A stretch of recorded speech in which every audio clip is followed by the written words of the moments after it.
from 2 or 3 days due to technical problem. Classes are not to be completed properly.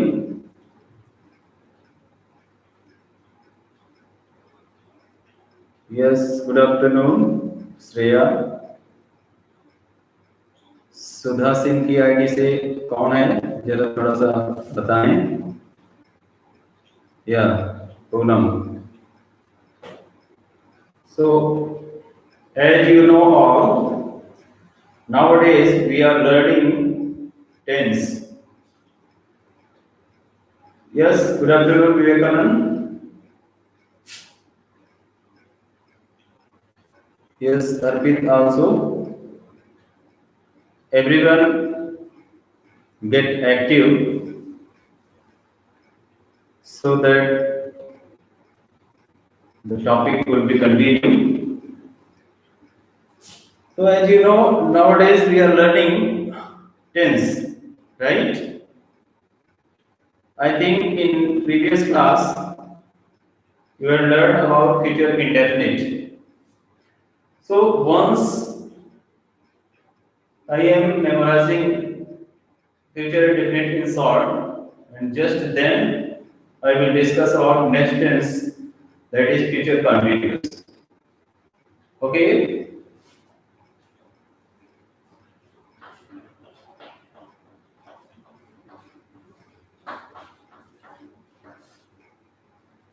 Yes.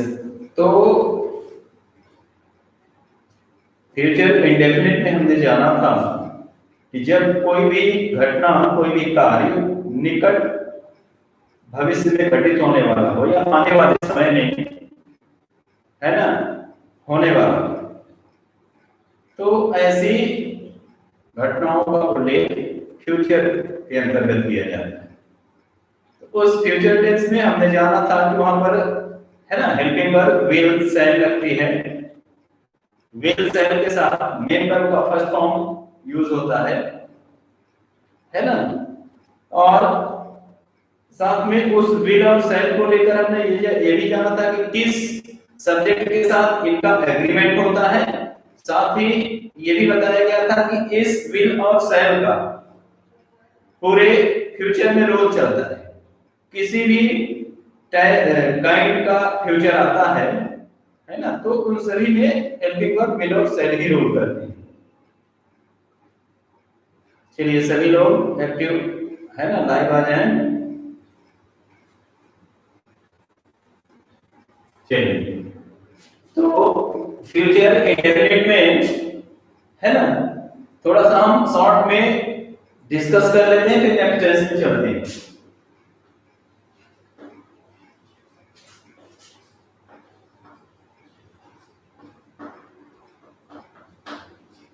ये future indefinite है ना। पहचान की बात की जाए तो पहले भी बताया गया था कि यदि सेंटेंस के लास्ट में गावेगी, है ना, आए तो सेंटेंस फ्यूचर इंडेफिनिट से रिलेटेड है। और सब्जेक्ट इसका, सॉरी, स्ट्रक्चर बनता है subject, helping verb shall or will, है ना, V1 ing, सॉरी, V1 का इसमें रोल नहीं आता है, ऑब्जेक्ट और अदर वर्ड, है ना। ये फ्यूचर इंडेफिनिट के अफर्मेटिव सेंटेंस के लिए स्ट्रक्चर है ना। तो अब इसके आधार पर हम नेगेटिव और इंट्रोगेटिव का स्ट्रक्चर बहुत ही आसानी से इजीली, है ना, बना सकते हैं। सब्जेक्ट शैल विल, केवल एक वर्ड और जुड़ जाएगा नॉट, बाकी सारी चीजें सेम रहेंगी, है ना, ये। और इसी प्रकार से यह सेंटेंस नेगेटिव है ये, तो हेल्पिंग वर्ब सबसे पहले shall or will, then subject, then first form of the verb, object, other word और लास्ट में इंट्रोगेशन मार्क, है ना। इस स्ट्रक्चर के आधार पर हम फ्यूचर डेफिनेट टेंस को ट्रांसलेट करेंगे। अब यदि क्वेश्चन वर्ड से रिलेटेड इंट्रोगेटिव है तो पहले भी ये बात डिस्कस हो चुकी है। सबसे पहले क्वेश्चन वर्ड को ऐड करेंगे, फिर according to subject helping verb, फिर subject verb object other verb और क्वेश्चन मार्क। और ये इंट्रोगेटिव लिखी है तो ठीक सब्जेक्ट के बाद नॉट को ऐड कर देना है। चलिए अब हेल्पिंग वर्ब के एग्रीमेंट की बात की जाए तो केवल आई और वी के साथ, है ना, मींस फर्स्ट पर्सन आई और वी के साथ सेल और इसके अलावा जितने भी सब्जेक्ट या, है ना, वर्ड आएंगे means singular, plural, second person, third person, उन सभी में विल का यूज होना। और ये बात पूरे फ्यूचर के लिए लागू होती है ना। पूरे फ्यूचर में इसी वर्ब एग्रीमेंट के साथ हमको कार्य करना है, क्योंकि केवल यही दो वर्ब का रोल चलता है पूरे फ्यूचर में। तो इसीलिए हम एक बार यदि इनको समझ लिए तो फिर बात बात, है ना, लिखने की जरूरत भी नहीं है। तो फर्स्ट पर्सन में आई और वी के साथ सेल और इसके अलावा जितने भी सब्जेक्ट आएंगे उन सभी में विल का यूज करना है। हालांकि एक बात ये भी बताई गई थी कि मॉडर्न, है ना, टाइम में अब विल का यूज सभी सब्जेक्ट के साथ होने लगा है ना, और ये किसी तरह की मिस्टेक भी नहीं मानी जाती। लेकिन जब हम टेस्ट पढ़ रहे हो और दोनों हेल्पिंग वर्ब की बात आ रही है तो जिस तरह से अभी बताया जाता है आई और वी के साथ सेल और, है ना, बाकी सब्जेक्ट के साथ विल, तो हमें इसी प्रकार से ही वर्क करना है। क्यों? क्योंकि जब हम दो वर्ब का उल्लेख कर रहे हैं तो फिर दोनों का थोड़ा बहुत डिफरेंस तो होना चाहिए। इसके अकॉर्डिंग, है ना, हमको ये बात ध्यान रखनी है कि यदि नॉर्मल बात कही जा रही है ना, नॉर्मल सेंटेंस कहने का मतलब ये है, यहाँ नॉर्मलिटी का मतलब ये है कि यदि किसी प्रकार की ना तो वार्निंग है, ना तो प्रॉमिस है, ना तो थ्रेटन है, ना ऐसा कुछ भी है ना, गुस्सा है, तो उस केस में हम नॉर्मली आई और वी के साथ सेल का ही यूज करना। क्योंकि जब इस तरह की बात आने लगती है, देखिए प्रॉमिस हो,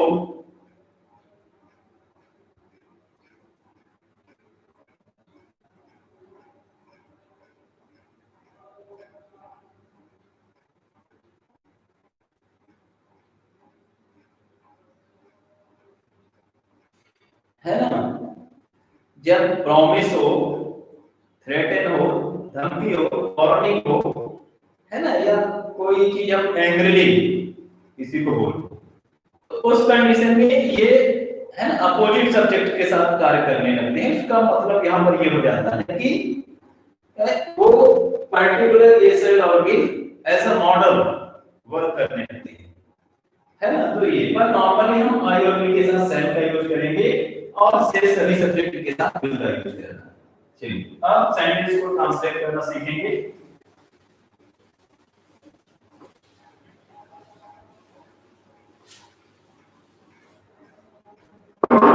देखिए एग्जांपल है,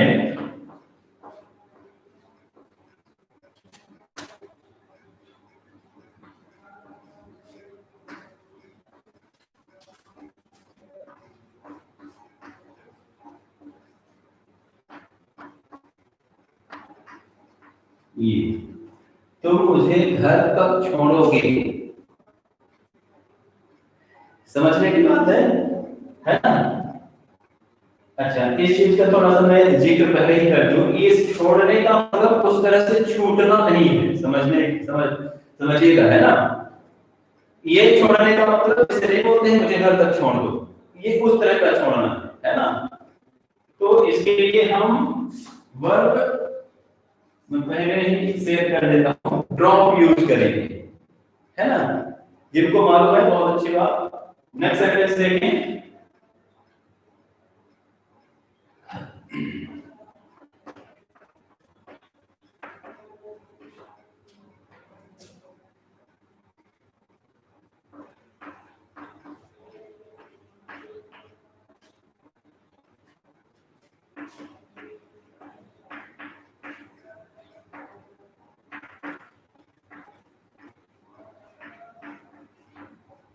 ये एक सेंटेंस है, छात्र आज पर्यावरण पर निबंध लिखेंगे, है ना। सभी सेंटेंस को स्टेप बाय स्टेप हम सॉल्व करें, सब कुछ बन जाएगा।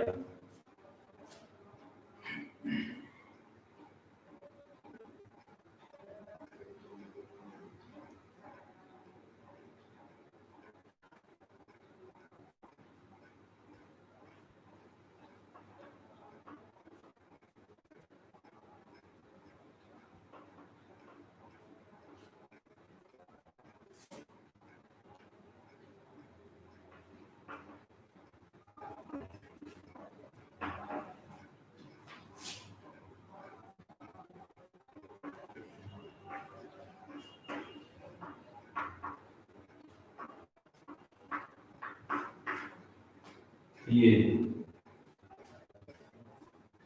बिल्कुल, चलो प्रयास कर रहे हैं, very good. When will you drop me at my home, very good. बस एक चीज की मिसिंग हो रही है, क्वेश्चन मार्क, इंट्रोगेशन मार्क, है ना, बहुत ही कंपलसरी है। बाकी सेंटेंस का ट्रांसलेशन सही हुआ है।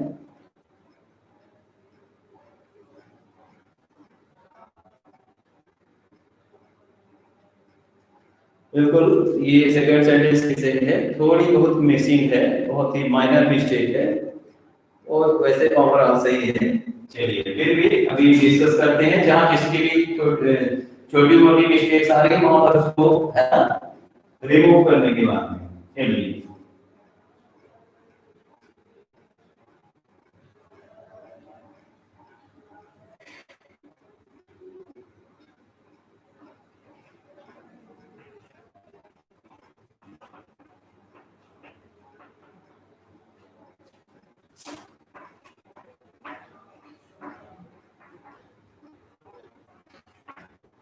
ये है एक सेंटेंस, ट्रेन स्टेशन पर नहीं आएगी, है ना। चलिए सभी लोग प्रयास करें। व्हेन यू विल ड्रॉप वैभव केसरी, समझने की बात है, जब सेंटेंस इंट्रोगेटिव होता है तो हेल्पिंग वर्ब सब्जेक्ट के पहले आती है ना, तो उसके अकॉर्डिंग कार्य करें, है ना। जिस तरह का स्ट्रक्चर बताया गया है, जिस तरह से बातें सजेस्ट की गई है, डिस्कस की गई हैं।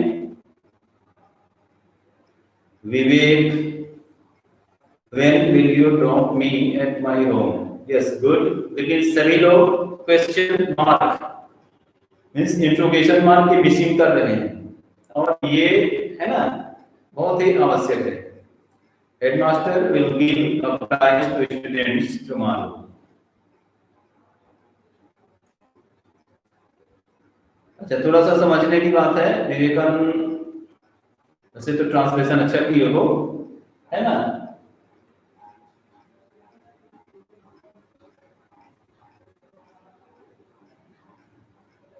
यहाँ पर प्रॉब्लम नहीं है बच्चों के लिए, अगर हम स्टूडेंट्स पे कर रहे हैं तो भी, हालांकि जब इसके लिए स्पेशल वर्ड है तो फिर उसी को यूज करना चाहिए।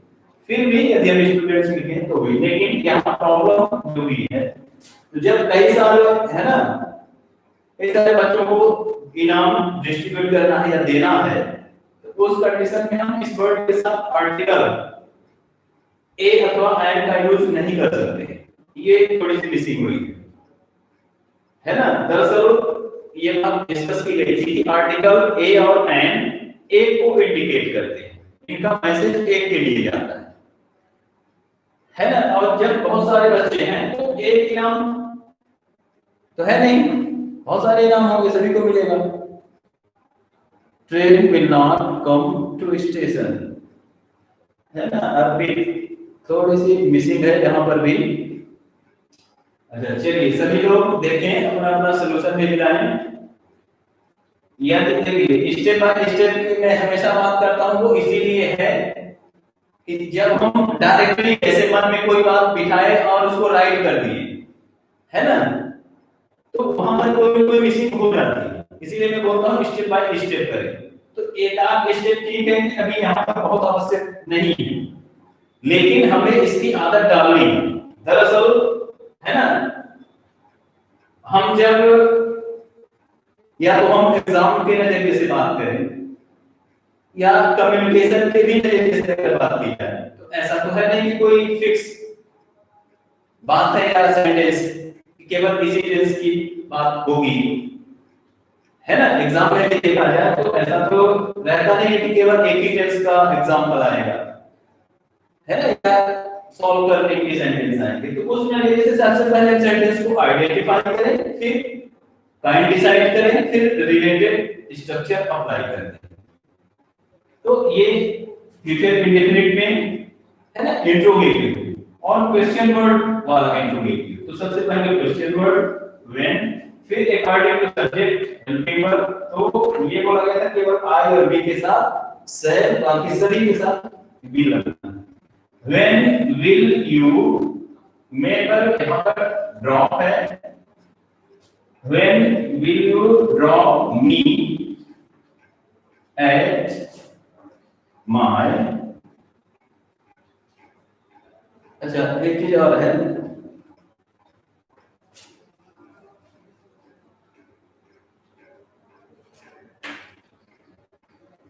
ये है ना, माय इसलिए नहीं आएगा मेरा अपना इस तरह का होगा, या फिर है ना, हालांकि इस कंडीशन में अपने के लिए बात आती तो अकॉर्डिंग टू सब्जेक्ट वहां पर इसका है ना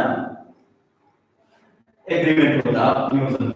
तो अभी फिलहाल माय की जरूरत यहाँ पर नहीं है, केवल मेरी बात कही जा रही है कि तुम मुझे घर पर छोड़ोगी।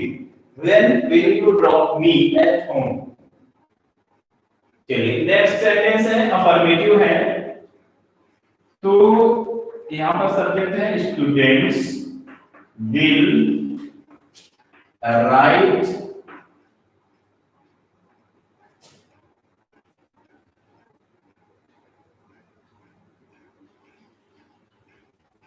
एंड इसे ऑन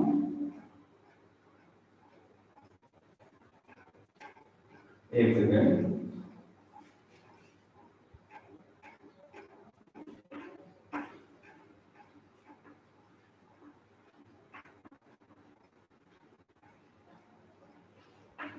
ये है ना।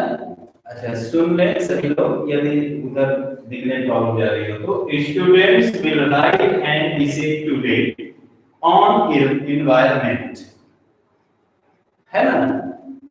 और कुछ लोगों ने ऐसा किया था स्टूडेंट्स विल राइट एन इसे on environment today,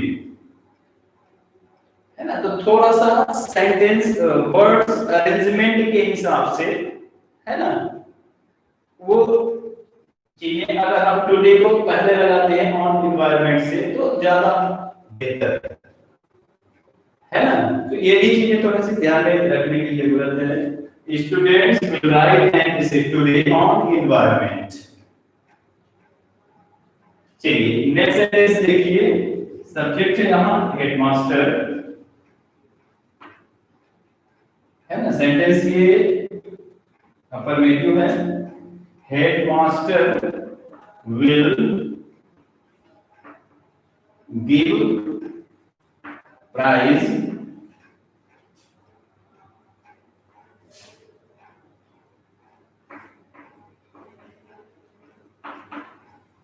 to the students या to the children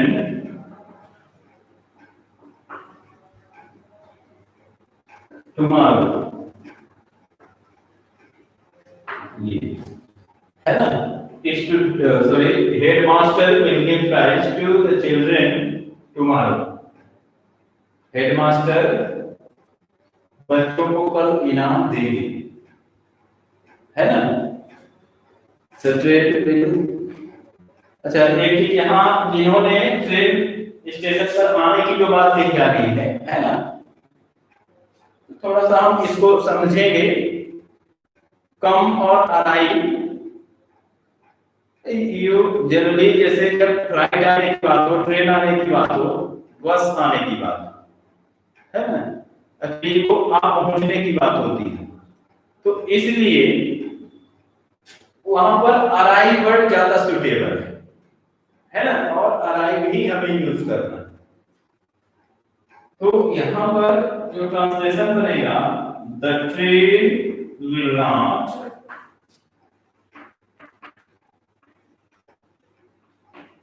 ये अराइव एट द स्टेशन,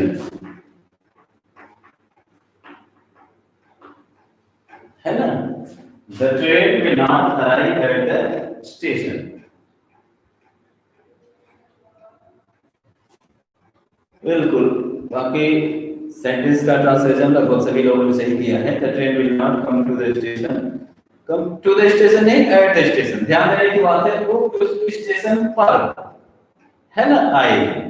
और वैसे भी ये बोला गया था कि स्टेशन है, होम है, बसे है ना, कुछ ऐसे फिक्स वर्ड है जिनके साथ प्रीपोजिशन एट का ही यूज होता है, मे और पर केसेस में। तो ये चीजें थोड़ा सा ध्यान में भी रखा करें सभी लोग। तो जब भी स्टेशन की बात आए मे और पर के सेंस में, तो वहां पर हम एट द स्टेशन लगाएंगे, है ना। और यह एक बार एक चीज ये भी कि आने के लिए या पहुंचने के लिए ट्रेन की बात की जाएगी, तो ट्रेन है, फ्लाइट है, बसेस है, इस तरह की जो है ना मशीनरीज, तो हम वहां पर अराइव वर्ड यूज करेंगे। और जनरली जैसे इंसानों के आने जाने की बात हो, आने की, है ना, तो वहां पर हम कम वर्ड का इस्तेमाल करेंगे। चलिए, तो होप कि आप समझ गए होंगे फ्यूचर इंडेफिनिट को, है ना।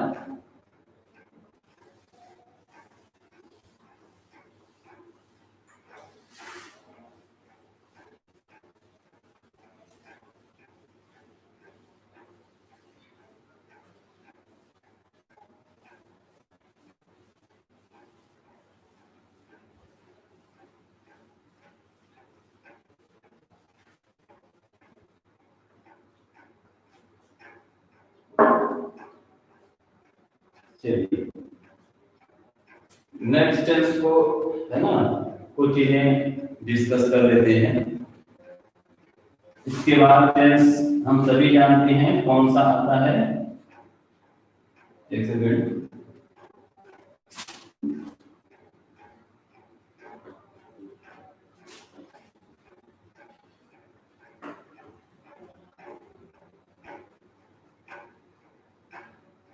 किसी भी इंडेफिनिट के बाद कॉन्टिन्यूअस ही आता है ना।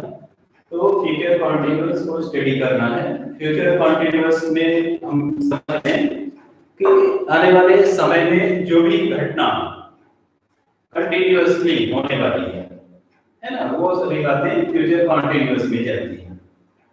तो अगर इसके आइडेंटिफिकेशन की बात की जाए, तो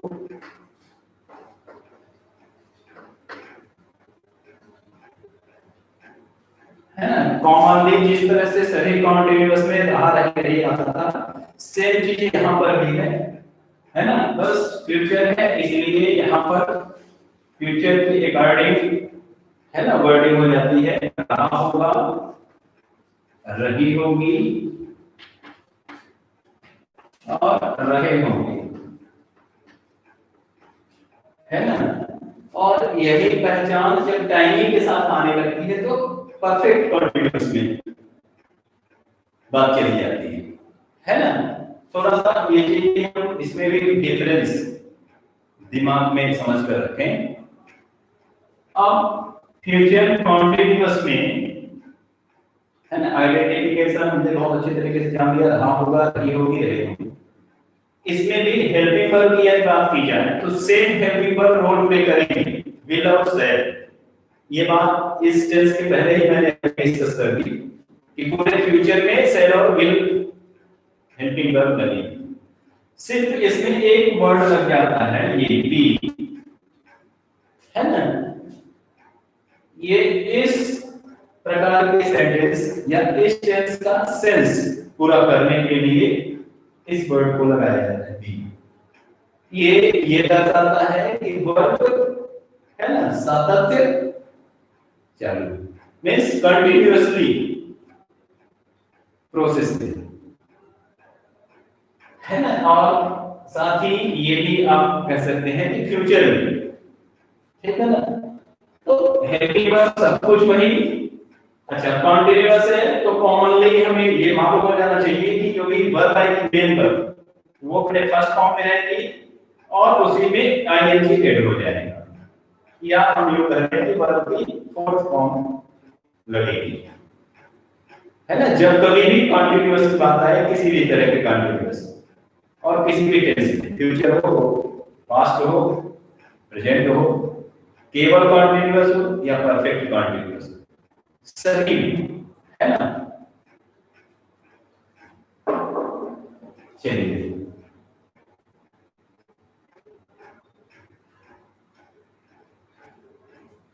तो हालांकि ये टाइम भी हो चुका है, तो आप सब ऐसा करें, थोड़ा सा कुछ सेंटेंस आप होमवर्क के लिए लिख लें, है ना। ज्यादा देर रहेगा, होमवर्क भी करना जरूरी है, सभी लोग लिख लें। और मिक्स सेंटेंस दिए जा रहे हैं, है ना। तो आप पहली बात तो प्रयास सभी लोग करेंगे, रॉन्ग होता है सही होता है ये बिल्कुल फिक्र नहीं करना है ना। केवल हमें प्रयास करते चलना है और सही दिशा में प्रयास करना है।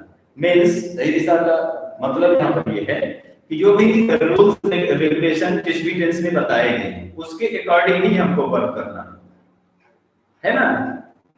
तो इस प्रकार से जब हम करेंगे तो बहुत कम गलतियां हैं। और दूसरी बात, या तो आप मेरे पर्सनल व्हाट्सएप पर इसको शेयर करेंगे, आप जो भी है ना सोल्यूशन लिखेंगे, या फिर यहाँ पर भी डिस्कस कर सकते हैं। चलिए लिखिए। हालांकि मैं बोल भी रहा हूं,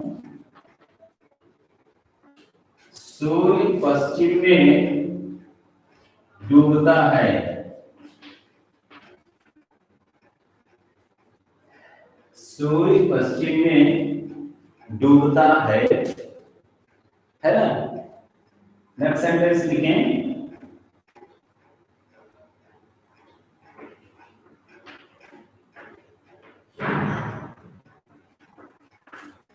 मैं तुम्हारे घर नहीं रहूंगा, ये है ना।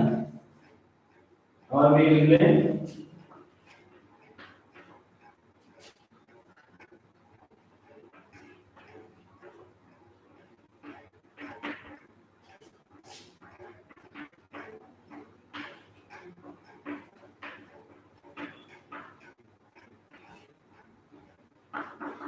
ये क्या तुम यहाँ 2015 से पढ़ रहे हो, सभी लोग लिख लेंगे, है ना।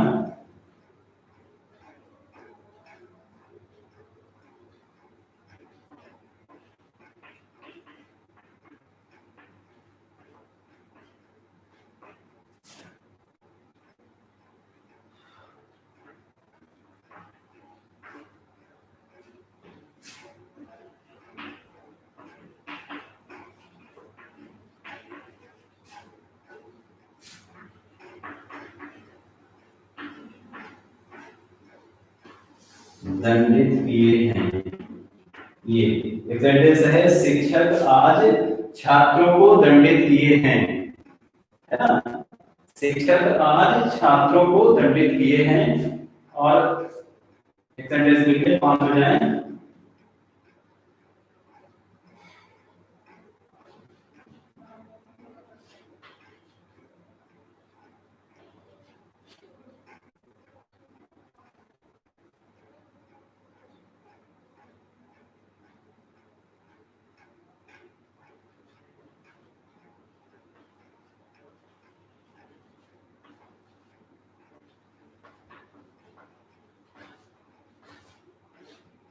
ये एक लास्ट सेंटेंस है ना। तुमने यह कार कहां खरीदी। तो सभी सेंटेंस को एक बार मैं रिपीट भी कर रहा हूं। सूर्य पश्चिम में डूबता है, मैं तुम्हारे घर नहीं रहूंगा, क्या तुम यहाँ 2015 से पढ़ रहे हो, है ना। ध्यान देना है, पढ़ रहे हो। और अगला सेंटेंस है, शिक्षक आज छात्रों को दंडित किए हैं। और फिर है, तुमने यह कार कहाँ खरीदी, तुमने यह कार कहाँ खरीदी, है ना। तो होमवर्क है ना। पूनम ने शायद एक क्वेश्चन को यही सॉल्व किया है, एक सेंटेंस को।